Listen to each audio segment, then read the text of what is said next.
Okay, everybody, we're going to start probably on one of the things that you can have the biggest impact on going forward today. How many people are working out already, or do something with oxygen, like even walking, that kind of stuff to clear your head? Okay, so that's good. We all know that we can do. How many people know that they can do something better than what they're doing already? That's why we're here, really, right? Any abnormal cell development, any cancer, that kind of stuff. Most of the cancers we're talking about in our life that we do this stuff, they can't survive in an oxygen-rich environment. So exercise in general brings oxygen in, right? What kind of exercise do I do that's the most efficient? We now know that with all the research and all that kind of stuff that's been coming out, that short burst workouts, when you have to push so hard that you need to stop and rest because you're going so hard, that's how your brain starts making growth hormone. So you're trying to physically make your brain start making growth hormone. What that does is that starts, when your lungs are getting bigger and bigger, now you can carry more oxygen, right? That's an oxygen-rich environment.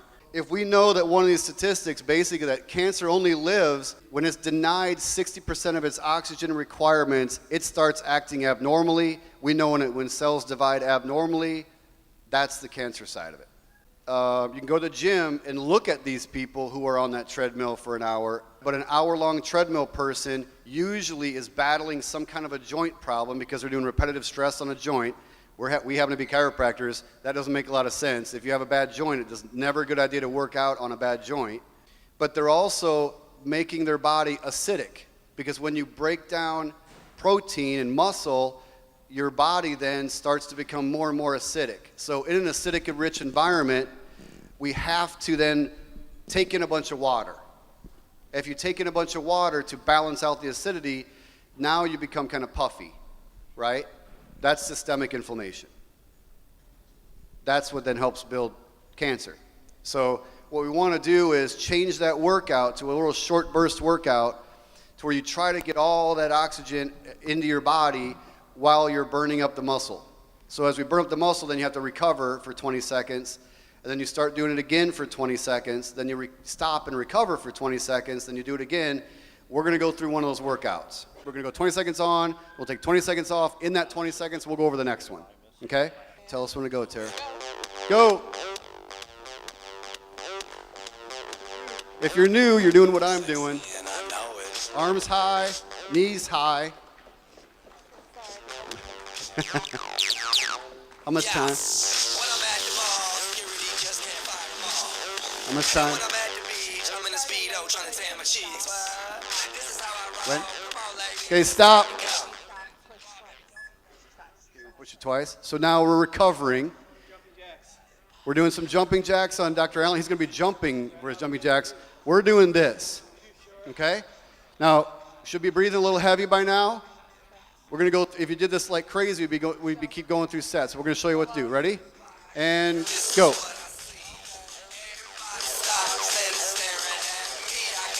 Yep. So you bend your knees. If you're not used to bending your knees, bend your knees a little bit. 7 seconds left. Arms up, legs up. Okay? And time. So we took 20 seconds off. Now we're recovering, getting the carbon dioxide out, getting oxygen back in. We just burned a lot of sugar out of those muscles, and we need fat to recharge that sugar. So that's what we're doing. Okay? Next one is what? Squats. Dr. Allen's doing the big stuff. We're doing something little. Hands above your head. Just nice. You drop your butt down, but don't bend your knees as much. Just drop your butt like this. 8 seconds. 2, 1, and time. One more set. Dr. Allen can't talk. We're going to do punches with what? Just upper body stuff? Okay, so if you got some lower body issues, this is a good upper body one. What we're doing, just going forward. Make sure you rotate your body and go. You pull back as hard as you're punching forward. You notice Dr. Allen is actually getting crazy with it. It's harder than you think to do for 20 seconds. 2, 1, time. All right, is that it? Okay, that's it. Dr. Allen, because he went through a real system, say he went through the whole 12 minutes, he would continue to sweat and continue to breathe hard for about 20 to 30 minutes.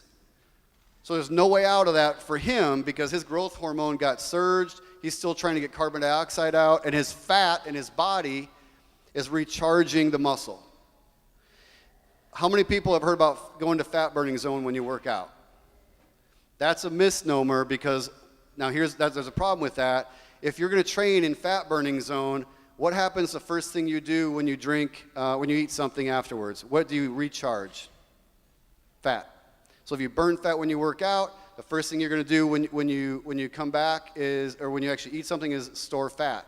So over time, you're actually going to be slowly gaining weight. So we went to a makeover and committed to doing it, did it for 2 weeks, felt incredible, and you'll feel so much better very quickly, I should say. And we just stuck to it, and within 6 months, I was at my target weight. Well, I'm going to stretch these out. Look at this. That was Ken. That's crazy, man. That's even better, man. Good job, man.